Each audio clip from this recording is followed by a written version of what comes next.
Srikakulam 2 town police station పరిధిలోని ప్రకాష్ నగర్ కాలనీలో జరిగిన హత్య కేసును పోలీసులు ఛేదించారు.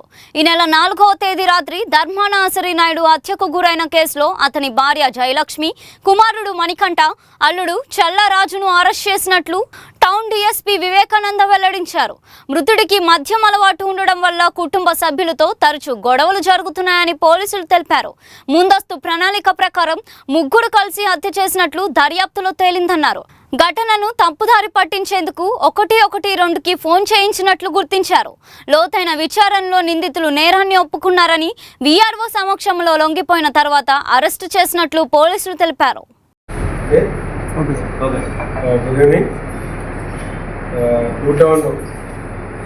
పోలీస్ స్టేషన్ పరిధిలో ప్రకాష్ నగర్ ఉంది.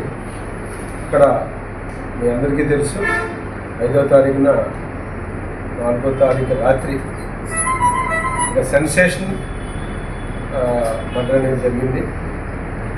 కేసులో ఏంటంటే బాధాకరమైన విషయం, కుటుంబ సభ్యులే భర్తను చంపేశారు. భార్య, కొడుకు, అల్లుడు. కారణం ఏంటంటే ఎవరైతే చనిపోయాడో ఈ అసిరి నాయుడు, ధర్మాన అసిరి నాయుడు అనే అతను కార్ డ్రైవర్గా పనిచేస్తున్నాడు. విపరీతంగా తాగుతాడు, ఇంటికి ₹1 ఇవ్వడు. భార్య ఏదో హోటల్లో పనిచేసుకుంటుంది. కొడుకు స్విగ్గీలో డెలివరీ బాయ్గా పనిచేస్తున్నాడు. అల్లుడు కూడా కార్పెంటర్గా పనిచేస్తున్నారు. ఇది ఈ ఫ్యామిలీ తాలూకా హిస్టరీ. ఈ రిసీజ్ డబ్బులు ఇవ్వకపోగా ఆ భార్య తెచ్చుకున్నటువంటి హోటల్లో పనిచేసి తెచ్చుకున్న ₹1 కూడా ఈ తాగుడికి బలవంతంగా తీసుకెళ్ళిపోతుంది. ఇవ్వకపోతే కొట్టేస్తాడు. ఇంట్లో ఒక బీభత్సం సృష్టిస్తాడు. ఇంట్లో ఏ టీవీ ఉంటే టీవీ కొట్టేస్తాడు. డబ్బులు ఇవ్వకపోతే ఏదంటే అది నాశనం చేసేస్తుంటాడు. దాంతో భార్య, కొడుకు వీళ్ళిద్దరూ వెక్స్ అయిపోయారు.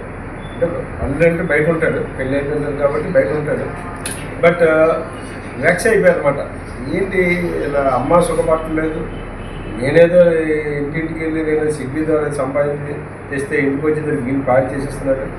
కష్టపడి ఏసీ కొనుక్కుంటే ఏసీ కొట్టాడు, టీవీ కొనుక్కుంటే టీవీ కొట్టాడు. ఇలా అత్యంత దారుణంగా బిహేవ్ చేయడంతో భార్య, కొడుకు విరక్తి చెంది అతన్ని చంపాలని ఒక నిర్ణయం తీసుకుని అల్లుడి తాలూకా సహాయం తీసుకున్నారు. మరి ఏంటి ఇది చాలా తక్కువ లేకపోతే ఏదో చేయాలి. ఇక్కడ భార్య ఇది నేరమంతా నా మీదే వేసుకుంటాను, మీరు నాకు సహాయం చేయండి చాలు అని చెప్పి ఆవిడే అతను ఏం చేయలేక అటు కొడుకు అటు అల్లుడి తాలూకా సహాయాన్ని తీసుకుని వాళ్ళంతా కూడా 3వ తారీఖుని ఒక ప్లాన్ చేసుకున్నారు. దాన్ని 4వ తారీఖు రాత్రి ఇంప్లిమెంట్ చేశారు. దాని ప్రకారం ఏంటంటే 4వ తారీఖు సాయంత్రం భర్తకు ఫోన్ చేసి భార్య పని ఉంది ఇంట్లో మాట్లాడుకోవాలి రా అని చెప్పేసి అంటే వాడు 7:30, 8 ఇంటికి రావడం జరిగింది. అప్పటికే అల్లుడు, కొడుకు భార్య మీద ఉన్నారు. ఈ భార్య ఇంట్లో ఉండి ఇంటికి వచ్చారు. రాగానే అక్కడ ఆర్గ్యుమెంట్ అనేది భార్యాభర్తలు జరిగిన తర్వాత ఆవిడ ఈ ఆర్గ్యుమెంట్ జరుగుతున్నప్పుడే కొడుకు, అల్లుడు కూడా ఇంట్లోకి వచ్చారు. వచ్చి వాళ్ళు ముందుగానే ప్రీ ప్లాన్ ఉంది.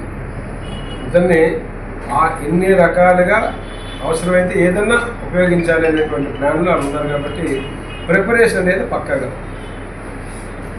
సో దాని ప్రకారం వీళ్ళందరూ కలిసి భార్య ముందు కర్రతో అతను కొట్టడం, ఎంత కొట్టినా అతనికి కొంచెం స్ట్రాంగ్ మ్యాన్ ఇదవడానికి కొడుకు ఇలా కాదని చెప్పి భార్య ఏం చేస్తుంటే ఇంట్లో కత్తిపేట కూరగాయలకు వస్తే కత్తిపేటతో తల మీద కొట్టేసింది.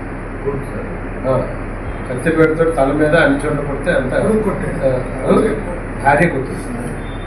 కొట్టినంత అన్ని కూడా కట్ ఇంజరీస్ అన్ని కూడా ఉన్నాయి. కొట్టిన తర్వాత వెంటనే ఏం చేయాలి, ఇంకా ఇది కావట్లేదని చెప్పి ఈ కొడుకు, అల్లుడు చూసి ఇంకా బ్రేక్ నడిపేద్దాం, అది మరి ఇచ్చేస్తారని చెప్పి అనుకున్నాను. పేక నడపడం కంటే ఈజీగా ఇంకేముంటుందంటే అప్పటికే అల్లుడు అక్కడ మనం ఒక పాయిజన్ డబ్బా కొన్నాడు, పెస్టిసైడ్ పాయిజన్ కొనడం.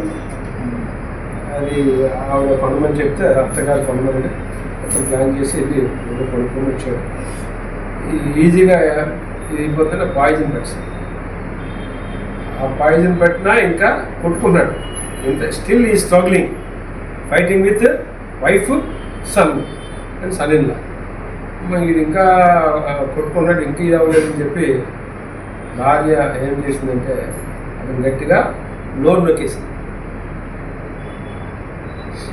ఈ కొడుకుని అల్లుడు ఏం చేశారు, కాళ్ళు రెండు పట్టుకున్నారు, కదలకుండా పట్టుకుని ఆవిడ ఎప్పుడైతే గట్టిగా నొక్కిందో ఇంకా వీళ్ళకి అనుమానం తేరలే, ఇంకేమన్నా బతుకుంటాడేమో అని చెప్పి ఇంట్లో ఉన్నటువంటి చీరని ఎక్కేసి లాగేసింది.